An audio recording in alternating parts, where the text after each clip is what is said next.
예수께서 십자가에서 죽으셨습니다. 부활하셨다는 얘기는 들려오지만 제자 공동체가 아주 뒤숭숭합니다. 그런 와중에 제자들이 한두 명씩 흩어지기 시작합니다. 흩어진 제자 중에 엠마오로 가는 흩어진 두 명 중에 흩어진 제자 중에 두 명이 엠마오로 가다가 주님을 만나죠. 주님이 말씀을 낯선이죠. 처음에는 그 낯선이가 성경을 풀어줄 때 마음이 뜨거워지고 눈이 밝아지는 경험을 하고 주님으로 알아봅니다. 그리고서는 다시 길을 돌이켜 예루살렘으로 제자 공동체 안으로 돌아옵니다. 제자 공동체에 와보니 그들 역시 부활의 주님에 대해서 이야기가 한창입니다. 베드로가 이미 주님을 보았다는 얘기를 또 합니다. 엠마오에서 돌아온 그들도 자신이 경험한 것을 이야기합니다. 한참 그렇게 서로 흥분해서 부활의 주님을 이야기할 때 그 자리에 우리 주님께서 나타나십니다. 드디어 부활의 주님이 제자 공동체 안에 나타나십니다. 여러분 상상만 해도 흥분되지 않으십니까? 분명히 사흘 전에 돌아가신 분인데 살아나셔서 우리 곁에 계신다. 그 전에 한두 사람 앞에는 나타나셨는데 많아봤자 서너 사람인데 제자들이 이렇게 다 모여있을 때 이렇게 나타나시다니 정말 흥분됩니다. 이 놀라운 장면이 어떻게 시작되는지 함께 볼까요? 누가복음 24장 36절과 37절 말씀 우리 함께 읽겠습니다. 이 말을 할 때 예수께서 친히 그들 가운데 서서 이르시되 너희에게 평강이 있을지어다 하시니 그들이 놀라고 무서워하여 그 보는 것을 영으로 생각하는지라. 부활의 주님을 이야기하는데 주님이 나타나시죠. 나타나셔서 제자들에게 제일 먼저 하시는 말씀, 너희에게 평강이 있을지어다. 여기서 평강으로 번역된 단어는 샬롬입니다. 샬롬. 평안, 평강, 평화. 그것을 먼저 선언하십니다. 제일 먼저 하신 말씀. 여러분 우리는 모두 평안, 평강, 평화를 원하죠. 좀 마음이 평안했으면, 내 주변이 좀 평화로웠으면. 요즘은 많이 부르지 않는데 내게 강 같은 평화라는 찬양 아실 겁니다. 예전에 아주 교회에서 부르는 대표적인 노래, 사람들 교회 안 다니는 사람들 다 아는 노래로 내게 강 같은 평화라는 찬양을 많이 불렀습니다. 여러분 평화, 평강, 평화. 아이들도 평안을 원합니다. 어른들도 평강을 원합니다. 마음에 괴로움이 없는 상태, 무거움이 없는 상태, 고통이 없는 상태를 다들 원합니다. 몸은 좀 편리하게, 편안한 상태여도 마음이, 속이 시끄러우면 우리는 평안을 누리지 못하는 우리는 그런 존재입니다. 우리도 평안을 원하고 우리 하나님 아버지도 우리에게 평안을 주기를 원하십니다. 우리 요한복음 14장 말씀 볼까요? 14장 27절 말씀. 요한복음 14장 27절. 주보에 실었습니다. 함께 읽겠습니다. 평안을 너희에게 끼치노니 곧 나의 평안을 너희에게 주노라. 내가 너희에게 주는 것은 세상이 주는 것과 같지 아니하니라. 너희는 마음에 근심하지도 말고 두려워하지도 말라. 우리 주님, 내가 너에게 나의 평안을 준다. 내가 주는 평안은 세상이 주는 것과 다르다. 마음의 근심도 두려워하지도 말고 근심하지도 말라. 이렇게 말씀하십니다. 여러분, 평안을 얘기할 때는 반드시 근심과 두려움을 살필 수밖에 없습니다. 우리의 마음의 평안을 깨뜨리는 1등 공신은 근심과 두려움입니다. 주께서 말씀하시죠. 내가 주는 평안은 세상이 주는 것과 같지 않다. 무슨 말이죠? 세상도 평안을 준다는 겁니다. 여러분, 돈도 우리에게 평안을 줍니다. 건강도. 우리가 돈 문제로 힘들 때는 돈도 평안을 주죠. 또 건강 문제로 힘들 때 약이나 병원이 우리에게 평안을 줍니다. 관계로 힘들 때 심리학과 상담학이 평안을 주기도 합니다. 그런데 여러분 생각해 볼까요? 애초에 그것은 돈, 그다음 건강, 관계, 그것으로 인해서 평안이 깨진 겁니다. 그것들이 준 두려움과 불편함, 마음 아픔, 근심이었던 겁니다. 그래서 그것으로 인해 평안을 누려도 돈과 또 병원과 상담학과 심리학으로 평안을 누려도 이런 건 잠깐입니다. 이런 문제 저런 문제, 돈 문제가 해결됐으면 꼭 그 다음에 다른 돈 문제가 생깁니다. 건강 문제가 해결돼서 좋았는데 또 다른 건강 문제가 나타나죠. 이 관계가 힘들어서 피했는데 또 다른 힘든 관계가 나타납니다. 그렇습니다. 여러분, 뭔가 제대로 하려고 우리가 열심히 성실히 살려 하면 할수록 우리의 인생이라는 것 잔잔함이 기본이 아니라 어떻게 보면 풍랑이 기본 같습니다. 우리의 기본값이 평안이 아니라 힘겨움이 기본값 같습니다. 여러분 어떠십니까? 근데 우리 주께서 말씀하시죠. 내가 너에게 평안을 준다. 너에게 평안이 있을지어다. 이렇게 말씀하십니다. 사랑하는 여러분, 하나님이 주시는 평안, 세상이 주는 것과는 질적으로 다르다고 성경은 우리에게 내내 말씀합니다. 내가 너에게 주는 평안은 세상이 주는 것과는 다르다. 여러분, 하나님이 이렇게 말씀하셨다면, 성경이 이렇게 말씀하셨다면 정말인지 한번 파고드셔야 되지 않겠습니까? 내가 이왕에 예수 믿는데, 내가 이왕에 성경을 믿는데 이 말이 정말인지 파고들고 정말 어떤 평안일지 좀 알아봐야 되지 않겠습니까? 이 말씀은 진정한 평안은 하나님으로부터만 온다는 말씀입니다. 우리의 참된 안식은 예수로만 온다는 말씀입니다. 그렇습니다. 평안은 하나님으로부터 옵니다. 부활의 주님으로부터 옵니다. 여러분, 우리의 불안, 근심, 걱정, 두려움 모두 죽음이 낳은 것들입니다. 우리가 아침, 점심, 저녁 다 먹고 살지 않습니까?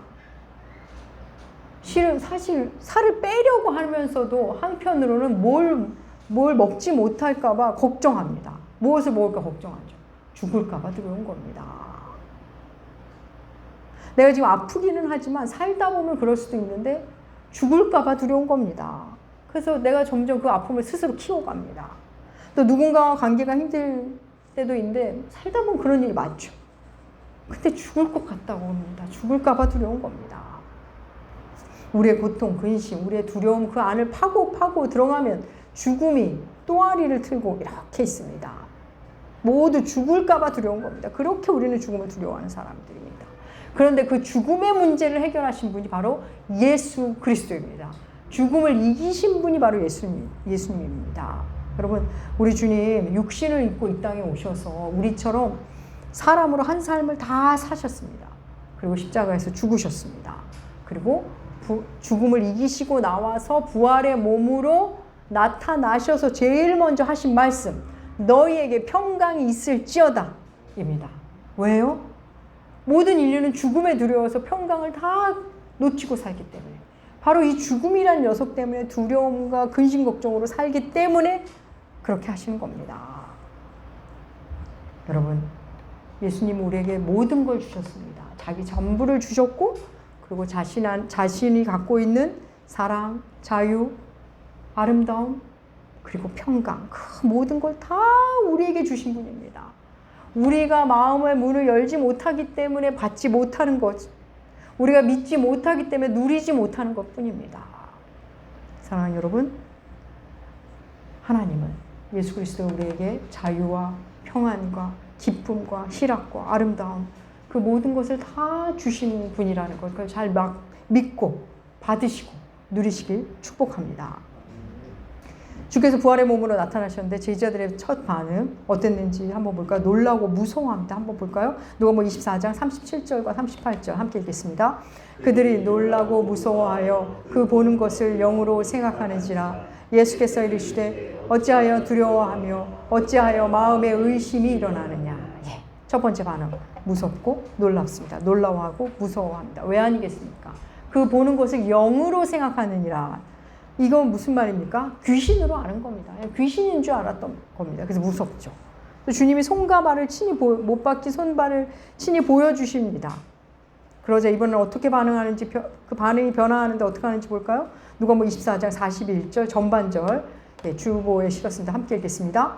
그들이 너무 기쁨으로 아직도 믿지 못하고 놀랍게 여길 때 이르시되. 제자들이 너무 기쁜데 믿지를 못합니다. 이건 이런 겁니다. 여러분, 예수님이 너무 반갑고 너무 좋아요. 진짜 살아나셨으니까. 진짜 내 앞에 계시니까. 근데 믿어지지가 않는 겁니다. 좋은데 믿어지지가 않아요. 우리도 그럴 때 있죠. 내가 너무도 원하던 일, 너무도 원했던 일이 일어납니다. 내 앞에서. 그럼 너무 좋은데 믿을 수가 없군. 믿어지지가 않아. 그럴 때 있으시죠. 제자들의 상태가 지금 그런 상태입니다. 처음에는 무서워서 못 믿었다가 이제는 알게 되자 너무 좋아서 믿어지지가 않는 겁니다. 너무 놀라워서. 여러분, 우리 주님이 이곳에 나타난다면 우리도 이럴 것 같습니다. 너무 좋아서, 너무 놀라워서 믿어지지가 않을 것 같아요. 우리도 천국에 가면 아마 이러지 않을까 싶습니다. 천국에 가면 천국 간다고 배웠는데, 성경에서 난 천국 올 거 믿었는데 천국에 가서 예수님을 보면 믿어지지가 않을 것 같아요. 아마 그런 마음으로 생각하시면 될 것 같습니다. 그들은 이랬습니다. 그러자 주님이 여기 뭐 먹을 거 있냐 물으시죠. 그러자 제자들이 구운 생선 한 토막을 드립니다. 주님은 그것을 드시고는 이어서 성경이 모두 자신에 대한 이야기라는 것을 말씀하십니다. 누가복음 24장 44절. 네, 우리 함께 읽겠습니다. 또 이르시되 내가 너희와 함께 있을 때 선지자의 글과 시편에 나를 가리켜 기록된 모든 것이 하리라 한 말이 이것이라 하시고. 네. 여러분, 이 말씀 많이 들어봤죠. 바로 지난주 엠마오로 가는 두 제자들에게 하신 말씀입니다. 똑같이 말씀하시죠. 성경이 나에 대한 이야기다. 모세의 글, 모세 율법서, 율법서죠, 율법서. 선지자의 글, 선지서죠. 시편, 성문서죠. 구약 전체를 이렇게 말씀하시는 겁니다. 구약 모두 내 얘기다. 나에 대한 얘기다. 내가 전에 너희와 함께 있을 때 이렇게 말하지 않았니? 이렇게 말씀하시죠. 우리도 이렇게 교회에서 맨날 배우고 듣지 않습니까? 그러다 어느 날 이걸 실제로 만나게 됩니다. 성경은 하나님에 대한, 예수님에 대한 이야기구나. 성경을 출세의 책, 교육의 책, 학문의 책, 성품을 좋게 하는 책, 도덕의 책으로 만나는 시기가 있죠. 많은 사람이 그렇게 만납니다. 근데 그게 아니라 예수님에 대한 책이구나를 만나면 여러분, 우리의 신앙은 도약합니다. 예수 안에 학문도 있고 과학도 있고 교육도 있고 성품도 다 들어있다는 것을 만나면 우리의 신앙은 놀랍게 도약하고 놀랍게 깊어집니다. 여러분, 우리 나무교회 10년 됐습니다. 그래서 우리 좀 전에 10년 기뻐하며 하나님께 찬양 올려드렸죠. 그동안 말씀을 제 입장에서는 나누고 또 나눴습니다. 모든 말씀을 결국 다 예수님에 대한 말씀임을 전하고 전했습니다. 하나님이 얼마나 우리를 사랑하시는지 그 사랑의 결정체가 예수임을 전했습니다. 지금도 매일매일 하루도 쉬지 않고 우리 교회 카페에 말씀이 올라옵니다. 그리고 주일마다 우리가 말씀을 듣고 또 주중에 허락되는 한 우리가 또 모여서 말씀을 또 나눕니다. 우리가 그동안 참 많은 말씀을 나눈 것 같아요. 창세기를 비롯해서 사무엘상하, 욥기, 느헤미야, 또 시편으로 또 신약에 넘어오면 마가복음, 누가복음, 빌립보서 정말 많이 나눴던 것 같습니다. 여러분, 그 모든 것들 다 예수님 이야기입니다. 우리의 결론은 언제나 예수님, 그분 안에 담겨있는 하나님의 사랑, 하나님의 마음입니다. 우리가 하나님을 오해했다가도 하나님 원망했다가도 다시 말씀을 들으면 생각이 바뀝니다. 내가 몰랐구나. 또 교회에 대해서 오해하고 모르다가도 다시 말씀을 들으면 다시 자신의 궤도로 돌아옵니다. 가정에 대해, 부모 자녀에 대해, 또 일에 대해, 직업에 대해, 여러 관계에 대해서 더 성경적 가치관을 갖게 됩니다. 예수로 인해 그렇게 되어갑니다. 말씀을 붙잡을 때, 말씀을 읽고 또 읽고 이걸 하나님의 말씀을 받을 때 우리는 저절로 그런 일이 일어납니다. 우리 주님, 성경이 모두 내 얘기다 하시면서 이어 말씀하시죠. 함께 볼까요? 이어지는 말씀 누가복음 24장 46절에서 49절 함께 읽겠습니다. 또 이르시되 이같이 그리스도가 고난을 받고 제3일에 죽은 자 가운데서 살아날 것과 또 그의 이름으로 죄사함을 받게 하는 회개가 예루살렘에서 시작하여 모든 족속에게 전파될 것이 기록되었으니 너희는 이 모든 일의 증인이라. 볼지어다 내가 내 아버지께서 약속하신 것을 너희에게 보내리니 너희는 위로부터 능력으로 입혀질 때까지 이 성에 머물라 하시니라. 아멘. 주님의 말씀은 이겁니다. 그리스도는 고난을 받고 십자가에서 죽는다. 그리고 3일 후에 다시 산다. 그 사실이 전파되는데 그 일의 증인이 바로 너희다.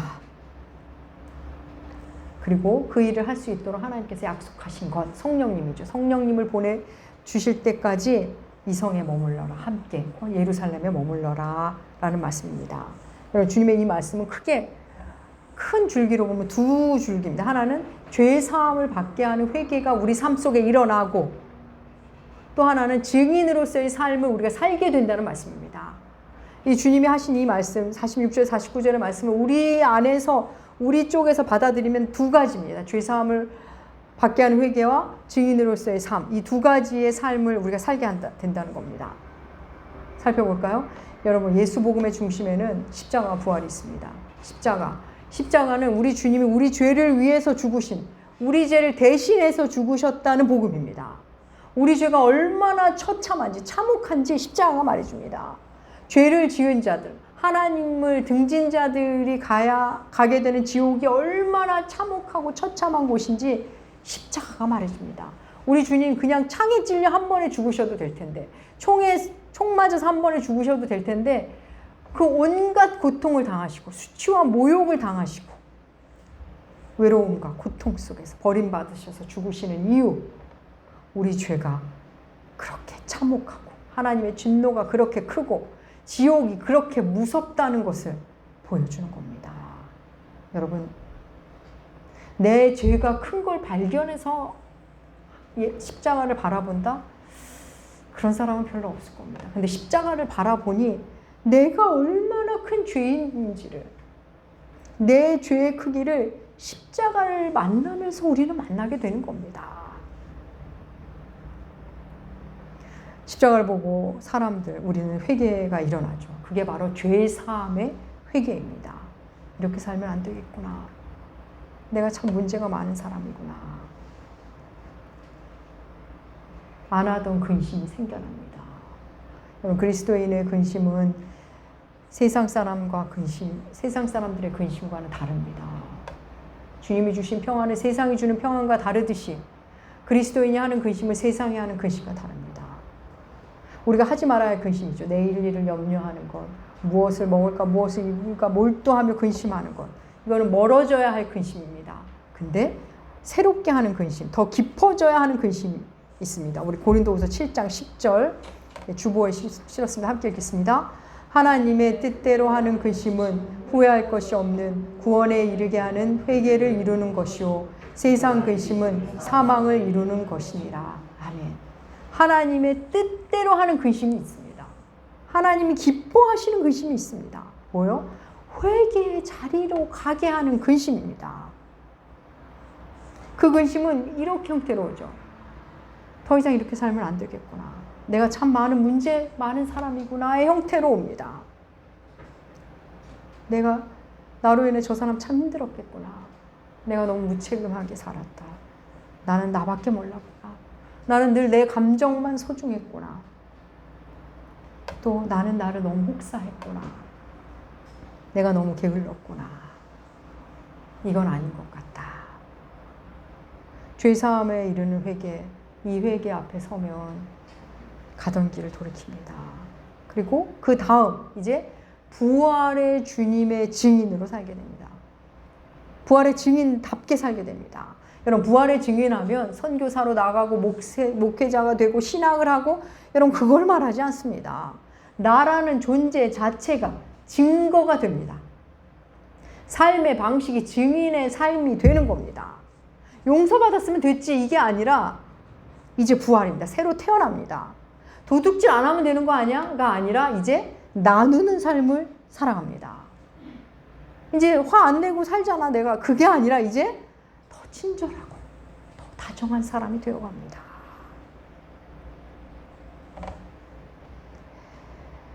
지구 환경이 나만 편하면 되는 게 아니라 지구 환경이 몸살을 앓는 것이 보이기 시작합니다. 참 아름다워라 주님의 세계는. 주 하나님 지으신 모든 세계, 이 혀끝으로 찬양하는 게 끝나는 게 아니라 이 환경을 귀하게 생각하면서 내 삶의 자리에서 할 수 있는 것에 최선을 다하며 지구를 보호하기 시작합니다. 불의를 보고 화가 나기 시작합니다. 아닌 건 아니라고 말하기 시작합니다. 나만 위하던 삶에서 이웃을 위하는 삶, 이웃을 귀히 여기는 삶을 살게 됩니다. 여러분, 예수를 경험한 사람은 그렇게 예수의 증인이 됩니다. 예수의 부활을 본 자는 그 이전으로 돌아갈 수가 없습니다. 지난주에 우리 유경이가 주일 예배를 잘 못 드리지 않습니까? 그래서 지난주에 제가 시간이 돼서 유경이랑 만났습니다. 유경이 뭐 그전에도 자주 만났지만 이제는 규칙적으로 만나지 못했는데 지난주에 만나서 이런저런 얘기를 나누다가 제가 물었습니다. 유경아, 사람이 변하니? 사람은 변하지 않는 존재니? 유경이가 머뭇거리더니 한참 머뭇머뭇하다 변화되는 것 같아요. 뭐 이렇게 말끝이 흐렸습니다. 그래서 제가 뭐 당연히 그런 말 그렇게 머뭇거리겠죠. 어른들께 한번 질문해봐라. 어른들은 어떻게 대답하는지. 그랬더니 재밌는지 원장님께 가서 한번 여쭤보고 싶다고 말합니다. 여러분, 내가 누군가를 변화시키려 할 때 우리는 말하게 됩니다. 사람은 절대 안 변해요. 진짜 안 변합니다. 사람은 고쳐 쓰는 게 아니라더니 그 말이 맞는 것 같아요. 라고 말하게 됩니다. 하지만 예수 안에 있는 자신을 보면 변화했음을 만나게 됩니다. 내가 정말 많이 변했구나. 내가 예수 안 믿었다면 얼마나 더 형편없는 삶을 살았을까. 물론 자기 내면에 있는 여전한 죄성을 발견하면서 하나님 앞에 또 고백하죠. 하나님, 전 정말 안 변하네요. 전 정말 죄인 맞습니다. 라는 고백을 한켠 합니다. 그런데 여러분, 놀라운 것은 변하던 내가 변화하지 않은 나를 발견하는 겁니다.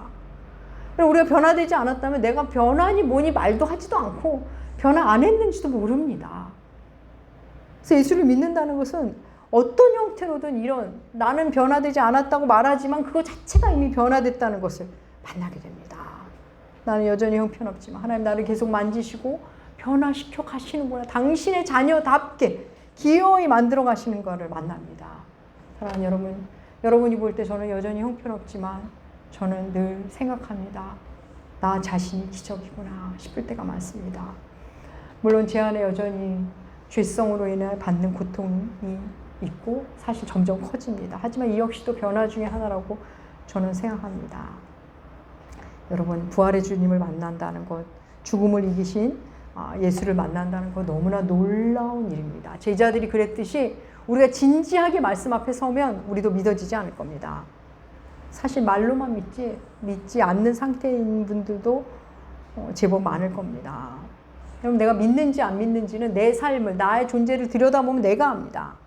그럼 모든 사람 믿음을 얘기하면서 믿음하면 내가 잘 될 걸 믿는 거, 하나님이 나에게 잘해 주시는 걸 믿는 정도로만 생각하는 분이 많습니다. 물론 어떤 부분에서 작은 부분에서 맞고 또 오히려 큰 부분에서 좋은 믿음입니다. 어떤 분이 제게 몇 년에 걸쳐서 하나님이 인격적이라면서 왜 나에게 잘해주지 않냐고 반문하는 분이 있었습니다. 여러분, 가은이 엄마가 때가 되면 가은이에게 예방접종 주사를 맞춥니다. 때가 되면 어린이집도 가고 유치원도 가고 학교도 보냅니다. 어떤 일 중에는 가은이가 싫어하는 걸 줄 알면서도 해야 하는 일이 있습니다. 가은이를 사랑한다면 가은이가 싫어해도 해야 하는 일들이 부모에게 있습니다. 아이가 울어도 때를 써도 그저 이겨내기를 바라고 응원할 뿐 해주지 않는 것, 대신하지 않는 게 진짜 지혜로운 경우가 너무나 많죠. 부모가 대신해줘서 아이를 망치는 일이 얼마나 많습니까? 그냥 기도로 응원하면서 기다려야 하는 일이 얼마나 많습니까? 여러분, 어리석은 부모는 다 해주면서 아이를 망칩니다. 아이가 할 말을 자신이 다 해줘서 말이 필요 없는 아이, 말을 할 줄 모르는 아이로 만듭니다.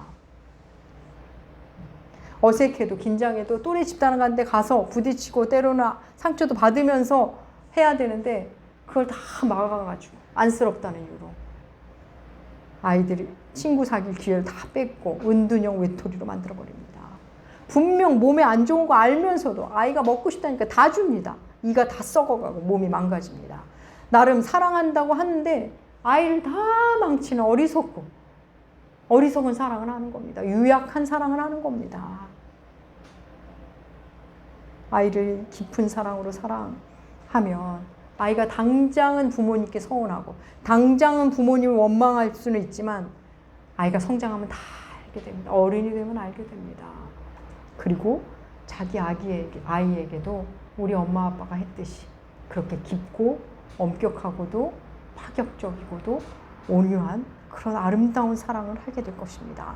사랑하는 여러분, 십자가 예수를 만나셔서 죄사함의 회개에 이르시길 축복합니다. 부활의 예수를 만나셔서 부활의 증인으로 사시기를 축복합니다. 여러분, 우리에게 아들을 주신 하나님, 그 모든 걸 다 주신 예수 그리스도, 죽음을 이기기 위해 죽음으로 들어가셔서 기어이 죽음을 이기셔서 우리에게 평안을 선물해 주시는 그 예수 그리스도, 여러분 그분 앞에 좀 진지하게 말씀을 만나시기 정말 간절히 축복합니다. 죽음을 이기신 우리 주님이 우리에게 평안을 선포하십니다. 죽음으로 가져온 평안입니다. 여러분 우리의 평안, 우리의 평강은 부활의 주님을 만날 때만 가능한 겁니다.